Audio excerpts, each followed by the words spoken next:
안녕하세요. 저에게는 아주 특별한 자식이 있는데요.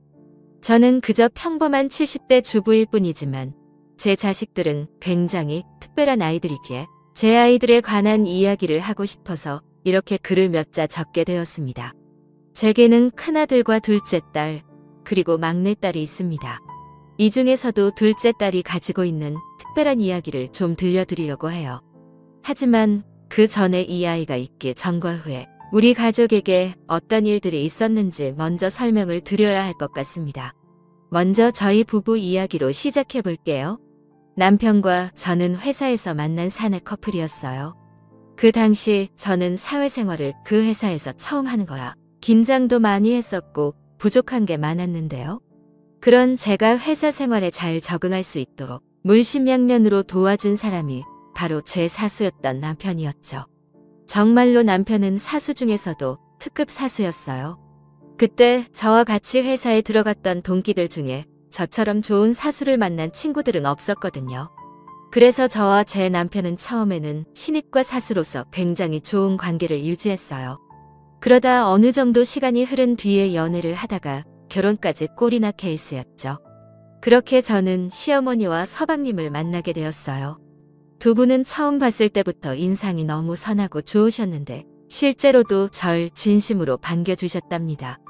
그래서 저는 남들이 말하는 시집살이 같은 것도 없었어요.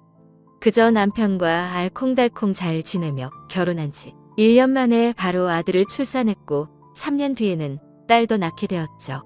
저희 부부가 이렇게 순조롭게 아이를 낳고 결혼 생활을 하고 있는 동안 서방님에게도 설레는 일이 생기게 되었답니다. 그건 바로 동서를 만난 일이었어요. 그 당시에 서방님은 프랜차이즈 치킨집을 하고 있었는데 동서가 서방님들 가게에서 일을 하다가 만나게 되었다더군요. 서방님과 동서가 둘이 손을 잡고 인사를 드리러 왔을 때가 아직도 눈에 선해요. 얼마나 잘 어울리는 부부였는지 모릅니다. 둘 다 선남선녀가 따로 없었죠. 그날 저희 시어머니도 동서를 얼마나 예뻐하셨는지 몰라요. 어머니, 안녕하세요. 어머, 이렇게나 고운 아이가 오다니? 첫째 며느리도 이렇게 참한 아이가 들어오더니 둘째 며느리도 마찬가지구나. 어쩜 이리도 예쁠까? 한눈에 봐도 시어머니가 동서를 예뻐하는 게 보이자 서방님은 말 그대로 입이 귀에 걸려 있었죠. 엄마, 내가 말했잖아. 진짜 착하고 예쁜 사람이라고. 아마 같이 지내다 보면 더 많이 좋아하게 될걸. 서방님이 어찌나 잘 웃는지 저와 제 남편은 그 모습을 보고 장난을 칠 수밖에 없었답니다. 어머, 도련님. 광대가 날아가겠어요? 너무 올라간 거 아니에요? 그러니까 말이야. 아주 입술 찢어지겠다. 찢어지겠어. 여보, 그냥 지금부터 서방님이라고 불러드려. 저 녀석 얼굴 보니 머릿속으로는 이미 결혼식도 다 마치고 신혼여행까지 간 것 같은데? 아유, 서방님. 동서 그만 좀 보세요. 닳겠어요. 닳겠어. 그렇게 두 사람이 결혼식을 올리고 그 이후에 행복하게 잘 살았다면 얼마나 좋았을까요? 하지만 안타깝게도 저희 집안에는 자꾸만 행복을 앗아가는 도둑이 들락거리는 것 같았어요. 그만큼 너무나 많은 불행이 닥쳐왔기 때문이었죠. 동서네가 결혼식을 올린 지 얼마 안 돼요. 서방님이 운영하던 가게는 형편이 많이 어려워지기 시작했어요. 그렇게 된 가장 결정적인 이유는 그 프랜차이즈 기업 자체가 운영난이 오고 다른 대기업들에게 자리를 많이 뺏겨서였다고 해요. 그래서 서방님은 결국 장사를 접게 되었고 급한 대로 일용직을 전전하게 되고 말았어요. 마침 또 동서가 결혼 1년 만에 딸아이를 출산한 직후에 또 둘째를 임신하게 되면서 서방님이 느끼셨을 부담감은 더 컸던 것 같습니다. 그런데 얼마 지나지 않아 충격적인 소식이 들려왔어요. 그 성실하고 착했던 서방님이 사망하셨다는 겁니다. 그날 서방님은 도로 포장 작업에 투입되어 일을 하고 있었는데 그만 달려오던 졸음운전 차량에 치이고 말았던 것이었죠. 사고 소식을 접한 저희 가족은 정말 헐레벌떡 병원으로 뛰어갔어요. 먼저 도착해 있던 동서는 봉긋하게 불러온 배를 안고 오느라 정신이 없었죠. 그때 동서는 임신 5개월 차라 배가 어느 정도 나오고 있는 상태였거든요. 우리 남편이 왜 그렇게 착한 우리 남편이 누가 우리 남편을 우리 아기 아빠 얼굴도 못 보고 우리 남편 아기 얼굴도 못 보고 이렇게 가면 어떡해. 우리 남편 불쌍해서 어떡해. 우리 남편 불쌍한 우리 남편. 우린 이제 어떻게 살라고. 우리 애기들이랑 난 어떻게 살라고. 여보, 여보. 동서가 정신을 못 차리고 오열하고 있을 때 옆에서 큰 조카는 제 엄마를 따라 빽빽 울고 있었어요. 일단 저는 아이를 안아들고 잠시 복도로 나가 눈물을 삼키며 달랬고 남편 역시 얼굴이 창백해진 채로 장례 수속을 밟는 등 일처리를 도왔어요. 얼마 지나지 않아 도착하신 시어머니도 세상이 무너져라 통곡을 하셨죠. 자식을 잃은 어머니의 슬픔이 얼마나 끔찍하겠습니까? 시어머니의 속은 정말 말도 못할 정도로 무너지셨을 거예요.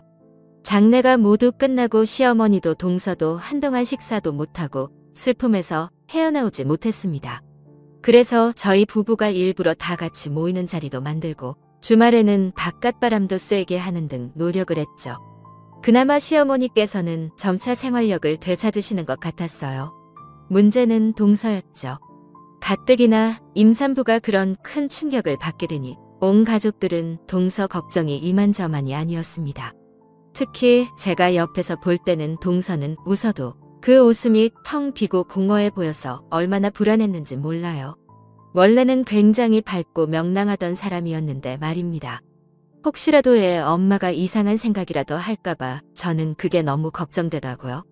그래서 제가 거의 매일같이 연락하고 틈만 나면 찾아가는 등 계속 신경을 썼어요. 마침 그때는 제가 주부로 생활하던 때였어서 동서네 집에 찾아가기가 편하기도 했고요. 동서, 오늘 날이 너무 좋아. 우리 이불 빨래 한번 하자. 내가 이따 오후에 넘어갈게. 동서, 지금 집에 있어? 그럼 이리로 올래? 이번에 옆집에서 사과 한 박스를 받았는데 너무 달고 맛있지 뭐야. 와서 좀 가져가. 온 김에 밥도 먹고 가고. 동서, 지금 집이지? 나 오늘 미역국을 끓였는데 양이 너무 많아. 좀 가져다 줄게. 지금 출발한다. 그렇게 도착하면 동서는 반갑다며 웃기도 하고 딸아이 키우느라 힘들다는 얘기도 하고 가끔은 남편이 보고 싶다며 울기도 했지만 조금씩 마음의 병이 나아가고 있었어요. 하지만 배가 더 불러오면서 아무래도 아기를 돌보긴 어려워해서 저는 조카를 거의 제 딸처럼 도맡아 키우다시피 하고 있었답니다. 그의 동서는 항상 저를 보면 입버릇처럼 감사 인사를 했었죠. 형님 너무 감사해요. 매번. 형님도 둘째 민지 낳으신 지 얼마 안 되셨는데 제가 빨리 건강해질게요. 둘째도 건강하게 잘 낳을게요. 아유 뭘. 예빈이가 동서 닮아서인지 너무 조용하고 순하더라. 애가 얼마나 빵긋빵긋 잘 웃는지 몰라. 애들 보는 건 하나도 힘들지 않으니까 그런 걱정하지 말고 동서는 몸이나 신경 써. 저는 정말 진심으로 이야기를 했고 또 전부 사실이기도 했답니다. 당시엔 저희 아들이 막 4살이 되었을 때고 조카는 2돌이 찼을 때였죠. 태어난 지 얼마 안 된 제 막내딸은 아직 옹알이를 하고 있을 때였고요. 그런데 애들이 어찌나 순한지 아이들을 키우는 건 저에게 하나도 어렵지가 않았어요. 저는 그저 동서가 하루빨리 예전에 그 밝고 활기찬 모습을 되찾기만을 바랄 뿐이었죠. 그런데 참 하늘도 무심하시지 저희 가족에게는 또 한 번의 커다란 슬픔이 닥치고 말았어요. 딸아이 예빈이를 위해서라도 잘 살아보려 마음을 다시 잡은 동서가 그만 둘째를 출산하다 사망한 것이었죠. 정말 하늘을 원망할 수밖에 없는 원통한 사건이었습니다. 그도 그럴 것이 동서가 진통이 시작됐을 때 병원으로 데려간 것이 바로 저였거든요. 동서가 아무리 진통을 호소하고 제가 아무리 간호사를 찾아가서 빨리 애를 받아달라고 해도 그 시간에 수술실이 다 찼다며 5시간이나 사람을 방치하더군요. 저는 발바닥이 부르트드로 병원 데스크에 다녀오며 호소를 했어요. 아니, 지금 저희 여기 온 지 3시간이 넘었어요. 응급이라니까요. 왜 애를 안 받아주시는 거예요? 수술은 오신 순서대로 진행되세요. 지금 앞에 2팀 남으셨으니까 조금만 더 기다려주세요. 그런 게 어딨어요. 급한 사람부터 먼저지. 환자들 상태부터 체크하고 우선순위를 정해야지. 무슨 선착순 같은 소리를 하고 있냐고요. 지금 우리 가족이 죽게 생겼다니까요. 산모도 애도 잘못되면 간호사님이 책임지실 거예요. 체크하고 말씀드리는 겁니다. 자리에 가서 기다리세요. 간호사는 정말 바늘로 찔러도 피 한 방울 안 나올 것처럼 매정하게 말을 하곤 자기 일을 하러 가버렸어요. 요즘에야 CCTV도 잘 되어 있고 인터넷도 빨라서 다른 곳을 바로 옮기던지 하겠지만 그 당시에 그런 게 어디 있나요? 저희 지역에서 제일 큰 병원이라고는 그곳밖에 없었고 다른 지역에 있는 병원으로 빨리 옮기는 일은 막막하기만 했을 뿐이었죠. 그렇게 5시간 만에 수술실에 들어간 동서는 결국 제왕절개를 통해 아이를 낳았지만 아이는 출산 후 1시간 만에 산모였던 동서는 하루 만에 하늘나라로 가버렸어요. 저희 가족은 그 모든 상황을 눈으로 보고도 믿을 수가 없었죠. 소식을 전하는 의사의 말은 황당하기만 했습니다. 출산 중 태아 곤란증이 발생해 이런 문제가 생긴 것 같습니다. 저는 기가 차서 쏘아붙였죠. 그게 무슨 말이에요? 태아랑 산모 모두 건강했다고요? 건강한 태아에게도 이런 일이 발생할 수 있습니다. 유감입니다. 그 뻔뻔한 의사의 말을 듣고 옆에 있던 남편도 고함을 지르며 대응했습니다. 뭐라고요? 당신들이 처음부터 수술을 제대로 진행했으면 이런 일이 일어났겠어? 그럼 산모는? 산모는 왜 죽게 내버려 뒀냐고? 당신들 도대체 무슨 짓을 한 거야? 똑바로 말 안 해? 그간의 기록을 살펴보니 산모부는 원래 건강 상태가 그다지 좋지 않았고 약간의 저혈압 증상이 있었습니다. 그래서 수술 후 저혈압 쇼크가 찾아왔던 것 같은데요. 저희도 최대한 막아보려 했지만 역부족이었습니다. 말 같지도 않은 소리 하지 마. 당신들이 언제 최대한 막아보려 했다는 거야? 사람이 죽도록 거들떠도 안 보고 방치해놓고 우리가 아무리 소리를 지르고 반박해도 의사는 최대한 말을 아끼고 자리를 뜨더군요. 아무리 불러세우고 남편이 멱살을 잡으려고 해도 다른 보안팀 직원에게 제지당할 뿐이었어요. 시어머니는 그만 그 자리에서 혼절을 해버리셨죠. 너무나 기가 차고 어이없는 상황에 저희는 모으고 있던 돈까지 전부 투자해 변호사를 찾아가 이 진상을 밝히려고 노력했어요. 하지만 유전무죄, 무전유죄라는 말이 딱 맞는 말이었더라고요. 황망하게도 법원은 의료진의 손을 들어줬고 저희는 그렇게 억울함을 풀지도 못하고 그저 이렇게 일을 하고 있었습니다. 반복되는 큰 사건들로 인해 시어머니는 기력이 많이 쇠하셨어요. 저희도 정신이 없었지만 일단 연세도 있으신 시어머니가 걱정되어 최선을 다해 보살펴드렸죠. 하지만 결국 시어머니도 3년 후에 하늘나라로 떠나시고 말았답니다. 시어머니는 그의 인생을 잊고도 돌아가고 싶었죠. 시어머니께서 워낙 인맥이 좋으셔서 많은 분들이 조의를 표해 주셨지만 저는 하나도 위로가 되지 않았어요. 그 당시에는 저 역시 반복되는 비극에 지쳐있던 상태였고 시어머니를 보내드리며 저희는 그의 인생을 잊고도 돌아가고 싶었죠. 저는 하나도 위로가 되지 않았어요. 그 당시에는 저 역시 반복되는 비극에 지쳐있던 상태였고 시어머니를 보내드리며 어쩌면 그곳에서 그리웠던 아들도 남편도 둘째 며느리도 보시니 좋으시려나 하는 무기력한 생각뿐이었어요. 그런데 그런 제가 정신을 다시 차리게 된 두 가지가 있었는데요. 첫 번째는 바로 남편이었어요. 남편은 불과 1년 남짓의 시간 동안 자신의 가족을 모두 떠나보내고 재수 씨와 태중의 아이까지 지키지 못했다는 죄책감으로 많이 힘들어하고 있었습니다. 일상으로 돌아와서도 항상 낯빛도 어둡고 어깨가 축 처져 있었고요. 그 모습을 보고 너무 마음이 아팠어요. 그래서 나라도 정신 차리고 남편에게 힘이 돼줘야겠다고 생각하게 되었죠. 그러던 차에 남편은 저에게 너무나 가슴 아픈 부탁을 하게 되었답니다. 시어머니를 보내드리고 약 2주 뒤에 남편이 갑자기 저에게 할 말이 있다며 불러서는 무릎을 꿇고 빌기 시작하는 겁니다. 여보, 내 동생이 세상 떠난 지도 얼마 안 됐고 재수씨마저 이렇게 가버렸잖아. 그래서 말인데 남겨진 우리 예빈이 좀 키우면 안 될까? 저번에 엄마 보내드리고 예빈이 외가에 맡기고 오는데 재수씨 친정은 워낙 사람들이 좋지가 않더라고. 애가 거기서 얼마나 눈치 보면서 자라겠어. 안 그래도 엊그제 꿈에 동생이 나와서 제발 예빈이 좀 걷어달라고 울면서 부탁을 하는데 그날 이후로 내가 걱정이 돼서 잠을 못 자겠어. 당신한테 어려운 부탁인 거 아는데 내가 우리 예빈이 직접 지켜주지 않으면 후회하게 될까봐 너무 걱정되고 잠을 못 자겠어. 내가 당신한테 평생 잘할 테니까 우리 예빈이 좀 같이 키워줘. 제게 회사 생활을 알려주던 특급 사수는 없고 작고 초라해진 남자만 남아있더군요. 그게 너무 마음이 아파서 저는 그만 남편을 혼내듯 말을 해버렸어요. 여보, 지금 그런 말이 어딨어.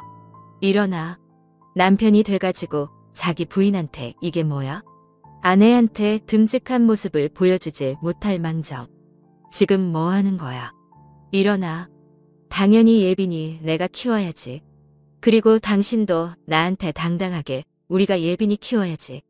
당신이 잘못해서 일어난 일은 하나도 없는데 왜 당신이 이렇게 죄 지은 사람처럼 기가 죽었냐고. 일어나. 집안의 가장이 이게 뭐 하는 거야. 보기 싫게. 가뜩이나 속상해 죽겠는데 말을 하다 보니 저도 감정이 북받쳐 울고 그런 저를 보며 남편도 눈물을 흘렸답니다. 여보, 정말 고마워. 정말 고마워. 내가 앞으로 우리 애들 그리고 예빈이까지 정말 예쁘게 키울 수 있도록 더 열심히 노력할게. 정말 고마워. 여보, 내가 당신이랑 결혼하고 자꾸 힘든 일만 겪게 해서 미안해. 앞으로 당신 우리 애들이랑 행복한 일만 있도록 내가 더 노력할 거야. 여보, 정말 고마워. 정말 정말 고마워. 저희 부부는 그날 이후로 예빈이를 아예 입양해서 저희 딸로 키우기 시작했죠. 예빈이는 얼마나 예쁘게 잘 자라 주었는지 몰라요. 제 엄마를 닮아 곱기도 하고 제 아빠도 닮아 착하고 성실하기까지 했답니다. 그 성실함으로 공부를 하니 매번 성적이 잘 나올 수밖에 없었죠. 그런데 그 성적이 잘 나오지 않아서 예빈이의 성적이 잘 나오지 않았어요. 매번 성적이 잘 나올 수밖에 없었죠.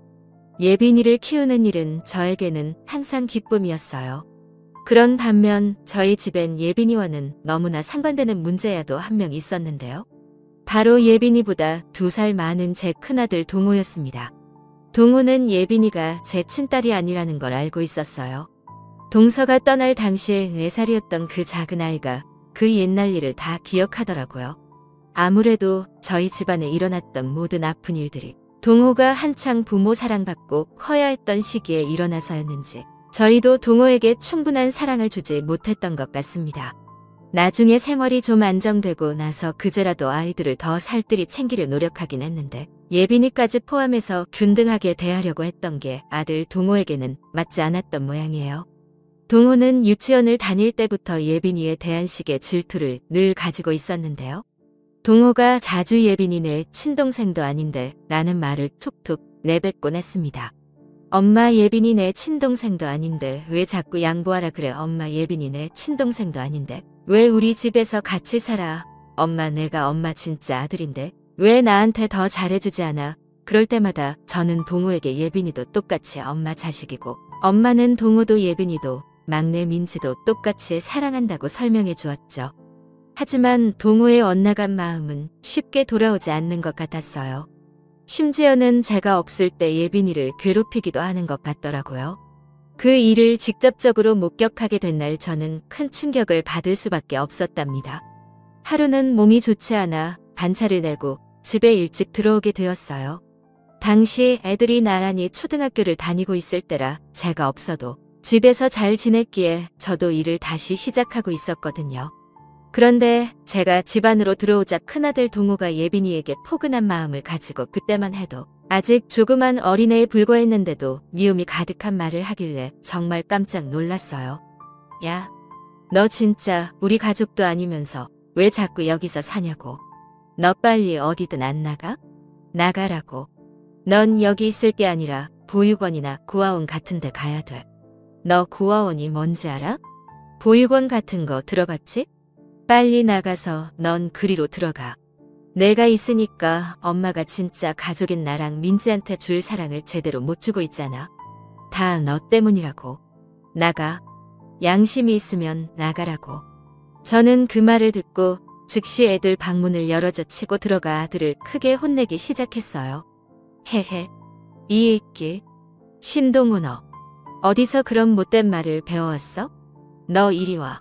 엄마한테 오늘 혼 좀 나자. 이리 와. 엄마가 몇 번을 말했어. 예빈이도 똑같은 내 동생이고 엄마 자식이야. 너 학교에서 동생 때리면 된다고 배웠어? 안 된다고 배웠어? 너 이리 안 와? 안 되겠다. 엄마 해철이 가지고 와야겠어.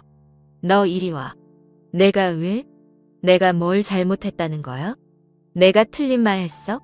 엄마는 왜 자꾸 얘가 왜 내 동생이라는 거야? 제가 우리 집에서 양심도 없이 자꾸 똑같은 취급받으려고 하잖아. 엄마는 진짜 자식인 우리를 더 좋아해야지. 왜 자꾸 쟤만 좋아하냐고? 뭐? 엄마가 왜 자꾸 우리 집에서 양심도 없이 똑같은 취급받으려고 하잖아? 엄마는 진짜 자식인 우리를 더 좋아해야지. 왜 자꾸 쟤만 좋아하냐고? 뭐? 너 지금 그게 무슨 말이야? 저는 그날 아이들을 키우면서 처음으로 해철이를 들게 되었어요. 나중에 시간이 흐른 뒤에도 이날 일이 많이 생각이 나더군요. 어쩌면 제가 그날 해철이를 들지 않고 동호를 보듬어줘서 했나 하는 후회가 들었어요. 그런데 그 당시에는 저도 아이가 그런 얘기를 하니 너무 당황스럽고 아무리 설명해줘도 엇나가기만 하는 아들을 보며 속이 상했던 것 같아요. 그리고 또 하나, 그날은 아들 동호의 말도 놀라웠지만 더욱 충격적인 말을 예빈이에게서 듣기도 했어요. 그래서 예빈이에게도 처음으로 큰 화를 낸 날이기도 했고요. 그래서 동호를 더 신경을 못 써줬던 것 같네요. 글쎄 예빈이가 제가 동호를 막 혼내고 있을 때 뭐라고 했는지 아세요? 죄송해요 엄마. 오빠랑 싸워서 죄송해요. 엄마, 저 버리지 마세요. 저 앞으로 오빠가 아무리 뭐라 그래도 가만히 있을게요. 막내 민지한테도 잘할게요. 제발 저 버리지 마세요.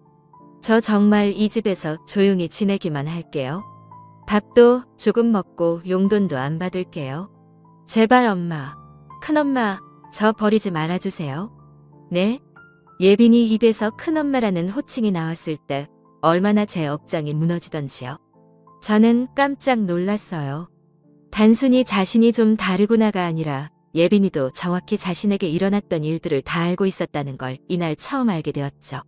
아무리 제 뱃속으로 낳은 아이가 아니라도 예빈이는 피덩이였을 때부터 제가 키웠던 누가 뭐래도 제 딸이었는데 말입니다. 그래서 저는 예빈이에게도 똑같이 혼을 냈습니다. 예빈이, 너 방금 뭐라 그랬어? 큰엄마가 뭐야? 엄마지, 엄마. 내가 내 뱃속으로 낳진 않았더라도 넌 내 가슴으로 낳은 내 딸이야. 큰엄마라니? 너도 이리 와. 너도 같이 혼나. 어? 큰엄마라니? 앞으로 누가 뭐래도 예빈이 넌 무조건 이 엄마 딸이야. 알겠어? 내가 동호 이놈의 자식 한 번만 더 우리 딸한테 못된 소리 하면 다리 몽땅이 부러뜨려 놓을 테니까 너 기죽지 마. 알겠니? 우리 예쁜 예빈이 누가 버린다고. 어? 난 우리 예빈이 절대 버리지 않아. 버릴 수 없어. 이렇게 예쁜 내 딸을 어디 버린단 말이니? 너 앞으로 그런 소리, 아니 그런 생각도 하지 마. 알겠어? 그날 저는 예빈이와 함께 서로 부둥켜 안고 엉엉 울었고 그날 이후로 예빈이는 정말로 두 번 다시 저에게 큰엄마란 말을 하지 않았어요. 하지만 동호는 더 크게 엇나가고 말았답니다. 항상 저에게 불만이 있는 모습이었고 사고뭉치로 자랐죠.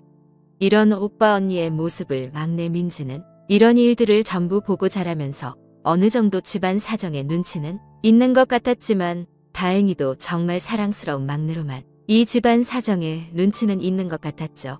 사고뭉치 동호도 민지는 또 친동생이라고 생각해서인지 잘해주었고 예빈이도 언니로서 살뜰히 챙겨주었기 때문이었죠. 그래도 집안의 분위기 메이커가 되는 막내 민지가 있어서 지난 세월 동안 저희 가족이 이만큼 화목해질 수 있었던 것 같아요. 그렇게 30년이 넘는 사이에 우리 가족이 이렇게 잘 자랐다는 걸, 그렇게 30년이 넘는 시간이 지나고 아들 동호도 막내 민지도 결혼을 하게 되었어요. 그런데 신랑과 알콩달콩 잘 사는 민지와는 달리 동호는 2년 만에 이혼을 했습니다. 동호는 커가면서 하도 저희에게 말도 안 하고 소통을 잘 안 해서인지 저희는 이혼하게 된 이유도 잘 몰랐어요. 어쩌다 전화가 왔을 때 물어봐도 불같이 성만 낼 뿐 속 시원히 대답을 해주지 않았죠. 아니, 그렇게 된 이유가 있을 거 아니야? 이혼이 말이 쉽지. 그런 일이 일어났으면 엄마한테 얘기도 좀 해주고 그래야지. 그냥 딸랑 이혼해서 이 한마디로 연을 끊으라는 게 말이 되니? 그럼 이미 도장 찍은 걸 어쩌라고? 그리고 나 아직 29이야. 아직 결혼 한 번도 안 한 놈들이 수두룩한데 그깟 결혼 나중에 또 하면 되지. 뭔 큰일이라고 그러는 거야? 그뿐만 아니라 동호는 제 아비한테 틈만 나면 이 핑계 저 핑계를 대며 돈을 타가더니 한 번은 사업을 한다는 거짓말을 치고 엄청난 거액을 빌려갔더라고요. 그 돈을 돈으로 사업을 한다고? 한 번은 사업을 한다는 거짓말을 치고 엄청난 거액을 빌려갔더라고요. 그리고 그 이후에는 연락이 거의 끊기다시피 되어버렸어요. 제가 그 전부터 남편에게 동호한테 자꾸 쉽게 돈 주지 말자고 애 버릇 더 안 좋아지는 것 같다고 얘기를 했는데도 바보같이 착한 남편은 그래도 사내놈이 어디 나가서 괜히 기죽고 그러면 될 일도 안 되고 그러는 거야 라면서 자꾸만 돈을 퍼주다가 벌어진 일이었죠. 저희의 생활 형편은 그렇게 자꾸만 밑바닥으로 가라앉고 있었어요. 그러던 차에 또 한 번 저희 가정에는 큰 비극이 찾아오게 되었어요. 어느 날 일을 마치고 돌아온 남편이 자꾸만 발바닥이 저리다고 통증을 호소하는 겁니다. 그때는 그게 큰 병인 줄 모르고 그냥 발 마사지를 열심히 하거나 따뜻한 물로 조격을 하기만 했는데 이게 날이 갈수록 더 심해지더군요. 그래서 제가 큰 병원에 가서 검사를 받아보자고 했지만 예전 동서 때 일로 병원에 큰 불신을 갖고 있던 남편은 뭐 큰일 있겠어? 하고 넘기더라고요. 그런데 통증에서 끝나지 않고 물집이 잡히기 시작하길래 저는 남편 손을 붙들고 큰 병원에 가서 억지로 데려갔습니다. 그리고 검사를 진행해봤는데 결과는 충격적이었죠. 의사 입에서 나오는 말은 도저히 믿을 수가 없었어요. 아버님, 당뇨가 이렇게 심하신데 왜 이제야 병원에 오신 겁니까? 지금 발바닥에 피가 통하지 않아 통증이 생기시는 거예요. 당뇨 합병증이시고요. 이미 괴사가 진행되고 있어서 곧바로 치료를 들어가더라도 얼마나 복구되실지 장담할 수 없습니다. 말 그대로 눈앞이 캄캄해지는 것 같았죠. 애꿎은 남편에게 왜 진작 말하지 않았냐고 소리를 쳤지만 이미 제대로 치료를 할 수 있는 시기가 지났다고 하니 할 수 있는 게 많지 않았어요. 저는 있는 돈 없는 돈까지 전부 긁어모아 치료를 진행했지만 병원비를 감당할 수 없었죠. 그래서 병원에 가서 치료를 진행했지만 병원비를 감당할 수 없었고 결국 남편은 오른쪽 팔을 절단하고 의족을 찰 수밖에 없었답니다. 이 소식을 듣고 저희 두 딸 예빈이와 민지는 어떻게든 도움을 주려고 했지만 결국 의족을 찬 아버지를 보고 굉장히 슬퍼했죠. 하지만 인생사 세웅지마라고 했던가요? 당시 로스쿨을 다니고 있던 예빈이는 더욱 도끼를 품고 공부를 열심히 하기 시작했어요. 그리고 로스쿨을 마치고 나서 뒤이어 한 번의 변호사 시험까지 붙어버리는 기염을 토했고요. 안 그래도 예빈이는 어렸을 때부터 줄곧 변호사가 되겠다는 꿈을 가지고 있었는데 그 이유는 바로 자신의 생모가 의료진 부주의로 사망했음에도 불구하고 제대로 된 보상도 받지 못하고 법정 싸움에서 지고 말았다는 이야기를 알게 되었기 때문이었답니다. 그래서 예빈이는 항상 입버릇처럼 제게 말하곤 했어요. 저는 꼭 변호사가 돼서 억울한 일을 당하는 사람들을 도와주는 일을 할 거예요.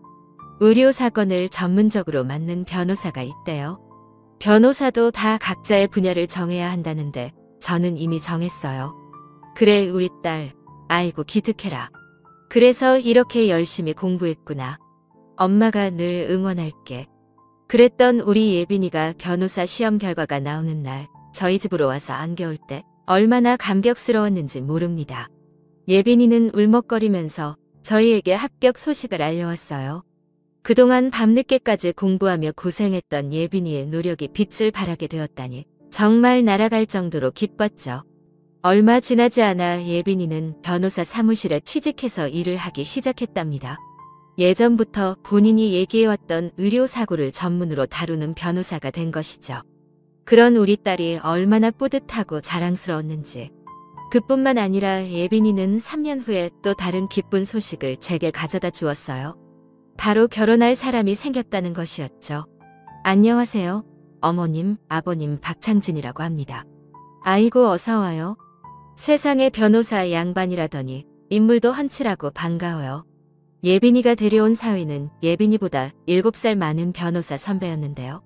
같은 로스쿨 선수로서는 예빈이가 이렇게 잘 지내셨다고 합니다. 같은 로스쿨 선후배로서 만남을 이어오다가 연인 사이로 발전한 모양이었습니다. 한눈에 봐도 너무나 잘 어울리는 한상이었고 그렇게 둘은 결혼을 하게 되었죠. 결혼식 혼주석에는 남편과 제가 나란히 앉았어요. 남편은 의족을 최대한 가리기 위해 일부러 안쪽에 자리했고요. 그날 예빈이는 하염없이 눈물을 흘렸어요. 특히 제가 있는 쪽으로 오기만 하면 더욱 눈물을 쏟더군요. 양가 부모님께 인사를 올리기 위해왔다가 제 얼굴은 쳐다도 못 보고 우는 예빈이를 보고 저 역시 하염없이 울었죠. 그때 생각만 하면 아직도 심장이 울렁이고 눈물이 납니다. 시간이 많이 지났는데도 지금 이 글을 쓰고 있는 순간조차 눈물이 앞을 가리네요. 아마 그날의 기억은 평생 제게 잊혀지지 않을 거예요. 눈부신 드레스를 입은 예빈이를 보니까 예빈이를 처음 봤을 때 동서의 품에 안겨있던 갓난아이였을 때랑 제 아빠의 장례식장 한 구석에서 빽빽 울던 때, 그리고 우리 집으로 들어왔을 때, 초등학교, 중고등학교 때 그 무수히 많은 순간들이 한순간에 스쳐 지나갔어요. 그리고 그런 순간들을 보내고 지금 이렇게 예쁜 신부가 되었다는 것에 5만 가지 감정이 북받쳐 오르더군요. 아마 예빈이도 마찬가지였을 겁니다. 그래서 그렇게 심하게 눈물을 흘렸겠죠. 우리 둘이 너무 우니까 분위기가 조금 무거워졌는지 사회자가 일부러 장난을 막 치더군요. 아이고, 우리 신부님 그렇게 시집가기 싫으세요? 신부님이 우리 어머니가 너무 좋으신가 보다. 설마 지금 이 결혼 협박당해서 하는 거 아니죠? 예빈이와 저는 그 순간에만 울다 말고 웃었던 기억이 있네요. 그런데 그렇게 예쁘게 결혼한 지 얼마 되지 않았던 어느 날 갑자기 사위가 저와 남편을 찾아왔더라고요.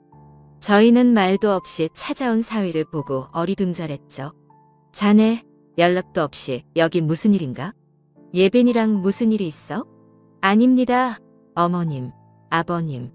오늘은 제가 두 분께 드릴 말씀이 있어서 온 겁니다. 그래? 무슨 말인가? 여기 주소로 한번 가보시겠어요? 이곳으로 가보시면 어머님, 아버님께 특별한 소식이 들려올 겁니다. 그래? 뭐 알겠네. 다른 일은 없고? 네, 그게 답니다. 사위는 사람 좋은 웃음만 지을 뿐 별다른 말을 안 해주더라고요. 그래서 그 다다음 날 예빈이가 우리 집으로 오기로 한 날에 예빈이 차를 타고 그 집 주소에 가봤답니다. 그랬더니 거기에서 무슨 일이 일어났는 줄 아세요? 저희 부부는 정말 놀라 뒤로 자빠질 뻔했어요. 그곳은 서울 한복판이었는데 딱 봐도 외관이 세련되고 깔끔한 아파트가 있는 자리였거든요. 너무나 놀라서 뒷좌석에서 두 눈을 동그랗게 뜨고 있는 저희 부부와 달리 예빈이는 너무나 익숙하게 아파트 지하 주차장을 들어가고 동호수를 정확히 찾아 주차를 하더군요. 얘, 여기가 어디니? 아니, 지금 어디로 가는 거야? 엄마, 놀래키지 말고 말 좀 해봐. 올라가면 말씀드릴게요. 일단 따라오세요. 아빠도 어서 오시고요. 그렇게 엘리베이터를 타고 올라간 곳에는 32평짜리 훤한 집이 있었죠. 예빈이는 비밀번호도 척척 누르고 들어가 저희에게 집을 보여주며 말했답니다. 엄마, 아빠, 두 분 사실 집이에요. 가구도 전부 들여놨으니 두 분 오늘부터 바로 여기서 지내시면 돼요. 환하게 웃는 예빈이의 말을 듣고 저희는 어안이 벙벙할 정도로 놀랐어요. 현실 같지가 않았달까요? 그리고 예빈이가 집 안 구석구석을 설명해 주자 그제서야 정신이 들어 손사래를 쳤습니다. 아이고, 얘, 우린 이런 거 못 받는다. 너 지금 너희 남편이랑 같이 더 잘 살아갈 생각해도 모자랄 판에 우리가 염치도 없이 어떻게 이런 걸 받니? 아유, 됐다 됐어. 우린 이런 선물 못 받아. 이거 너희 남편이랑 둘이 지내고 우리는 됐다. 이게 다 도대체 뭐니? 엄마, 아빠 몸도 많이 안 좋으시고 엄마도 그러시잖아요. 아빠 병원 다니시기엔 지금 살고 있는 집은 교통도 너무 불편해요. 여기 병원 가까운 곳에서 지내면서 건강관리도 하셔야지. 엄마가 항상 그랬잖아요. 사람이 생활하는 환경이 중요하다고요. 그동안 저 이렇게 성장할 수 있게 키워주신 은혜 이렇게라도 갚는 거예요. 제발 받아주세요. 아이고, 내가 언제 너한테 선물 같은 거 바란 적이 있었다고. 얘는 선물이 집이 뭐야. 집이. 이런 걸 우리가 어떻게 받아. 한참을 그렇게 예빈이와 옥신각신하는데 현관문 소리가 들리더니 사위가 들어오더군요. 나중에 알고 보니 예빈이는 이미 사위와 실시간으로 연락을 하는 중이었고 사위는 이미 지하 주차장에 도착해 있었다고 해요. 거기서 기다리다가 예빈이의 연락을 받고 올라온 거고요. 사위는 저희를 보고 환하게 웃으며 얘기했어요. 어머님, 아버님, 어떠세요? 좀 둘러보셨어요? 마음에 드세요? 제가 이 정도 능력은 됩니다. 밖에서 조금 들었는데 저희 살 것도 여기만큼 번듯해요. 나중에 짐 정리되시면 한번 모시겠습니다. 너무 염려 마세요.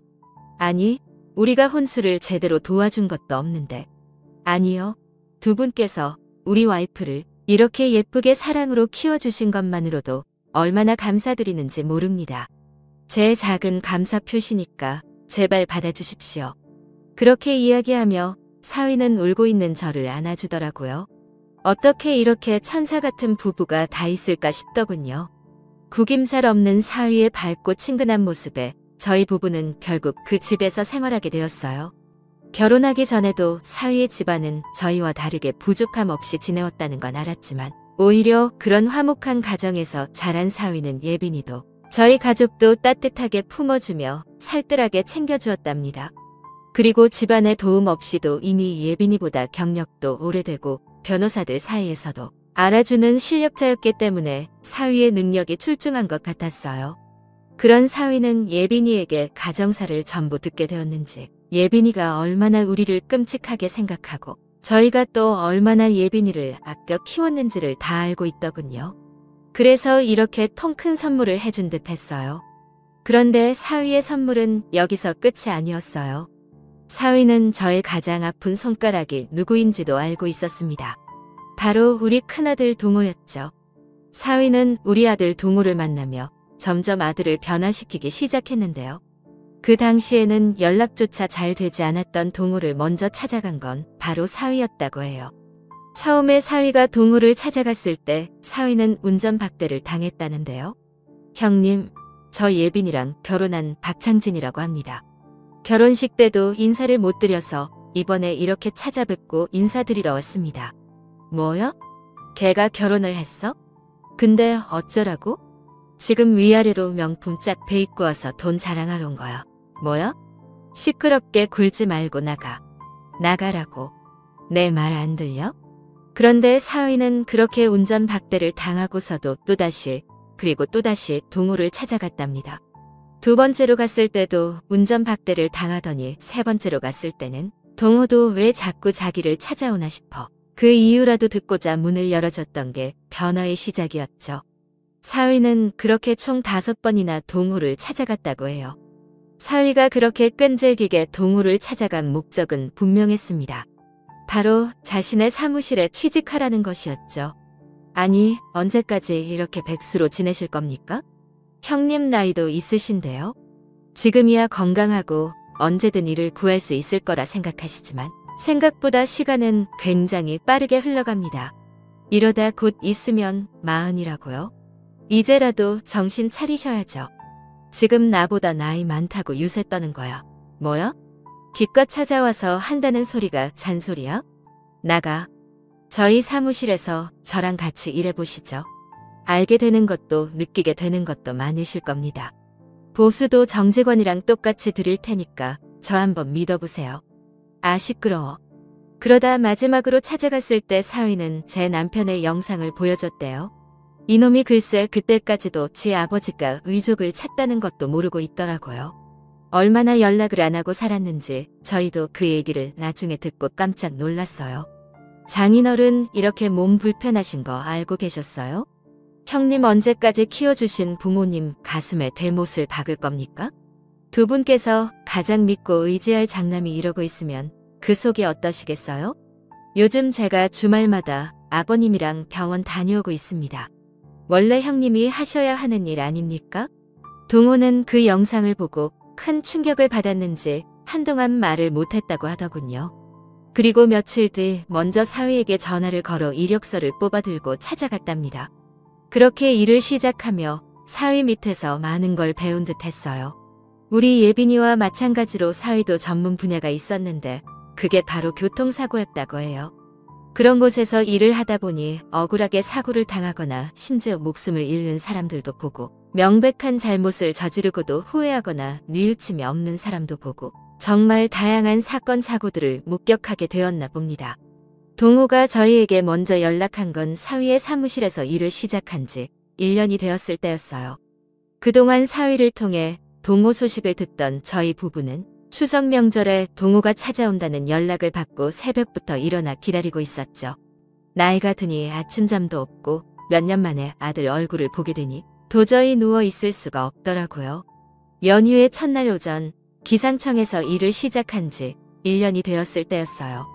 연휴의 첫날 오전 일찍 찾아온 동호는 저희 부부를 보고 무릎을 꿇고 울었어요.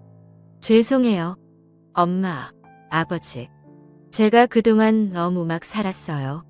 제가 그동안 저만 망친 게 아니라 엄마랑 아버지 속을 전부 망쳐놓고 없던 병도 생기게 했어요. 원래 그러려던 게 아니었는데 자꾸 미운 감정만 들고 미운 생각만 들어서 제 주변 사람 전부 상처 주고 살아버렸네요. 저 이제라도 달라지려고요. 이제라도 그동안 못했던 효도도 하고 사람 노릇하고 살려고요. 엄마, 아버지. 정말 죄송합니다. 용서해 주세요. 저 한 번만 더 받아주세요. 뭘 한 번만 더 받아달라는 거냐. 우린 널 내친 적이 없어. 아이고, 이놈아. 이제야 지 부모한테 오다니? 잘 왔다. 잘 왔어. 근데 얼굴이 왜 이렇게 상했어? 돈 버느라 움축내지 말고 잘 좀 먹고 다녀야지, 이놈아. 그렇게 속을 썩히더니만. 잘 왔다. 우리 아들. 죄송해요. 엄마. 그렇게 현관에서부터 저와 제 남편 그리고 우리 아들 동호는 서로 부둥켜 안고 얼마나 눈물을 흘렸는지 몰라요. 그리고 그날 이후로 동호는 우리 착한 아들로 돌아왔답니다. 애가 어려서부터 눈치는 빠르고 머리가 빠릿빠릿하더니 사위 사무실에서 일도 나날이 느는 모양이고요. 이 모든 일은 전부 우리 예빈이와 사위 덕분이었어요. 요즘 저희 가족은 더할 나위 없이 행복해요. 막내딸 민지는 제 아빠를 똑 닮은 건강한 아들을 낳았고 예빈이 역시 지난주에 임신 8주차라며 기쁜 소식을 알려왔답니다. 사위의 사무실은 나날이 번창하고 있고 아들은 일을 제대로 배워서 사무장까지 다는 걸 목표로 열심히 일을 하고 있고 주말마다 찾아와 저희와 함께 시간을 보내고 있답니다. 다다음 주에는 온 가족이 다 같이 제주도로 여행을 가기로 해서 설레는 마음으로 기다리고 있고요. 이런 걸 보면 옛날 말이 아주 틀린 건 아닌 것 같아요. 왜 고진감래라는 말이 있잖아요. 이전까지는 저희 가정에 그렇게 가슴 아픈 일들이 폭풍처럼 몰아치더니 요즘에는 그 폭풍이 전부 지나고 화창한 날들만 남았답니다. 그 폭풍 속에 있을 때는 도무지 끝날 것 같지가 않았는데 시간이 많이 흐르고 나니 이제는 제가 직접 제 이야기를 여러분들께 들려드릴 정도로 마음이 많이 단단해지게 되었네요. 참 사람 일이라는 게 뭔지 많은 생각이 드는 오늘입니다. 오늘은 동서의 길이었는데요. 예빈이와 그의 가족이 함께 일을 하고 있답니다. 예빈이와 동서의 빈소를 다녀오면서 그간의 일을 되짚어보다가 글을 쓰게 된 것이 이렇게 길어졌네요. 마지막으로 동서한테 한마디만 남기고 사연을 마무리하도록 하겠습니다. 동서 딸 예빈이가 이렇게 예쁘게 커서 벌써 엄마가 되었어. 서방님처럼 멋있고 착한 사이도 만나고 말이야. 요즘 애들 이렇게 번듯하고 예쁘게 살아가는 모습 보면 얼마나 뿌듯하고 벅찬지 몰라. 그리고 동서 생각이 얼마나 많이 나는지 몰라. 동서, 그동안 하늘에서 다 보고 있었지? 지금도 잘 지켜보고 있지? 그동안 예빈이 키우면서 너희들이 행복했는지 동서가 행복했는지 나도 엄마는 처음이고 그래서 예빈이 내 딸이라고 그렇게 여기며 키웠지만 사실은 마음속으로 동서 몫을 해내야 된다는 부담감도 있었던 게 사실이야. 그래도 동서가 하늘에서 많이 도와준 덕분인지 예빈이가 이렇게 훌륭하게 자라졌지 뭐야. 앞으로도 내가 우리 예빈이 내 딸 예빈이 끝까지 예뻐해주고 보듬어주며 잘 지켜볼게. 동서는 하늘에서 편히 쉬면서 예쁘게 지켜봐줘. 동서, 나한테 이렇게 예쁜 선물을 주고 가서 정말 고마워. 지금까지 제 이야기를 들어주신 모든 분들께 감사드립니다. 감사합니다.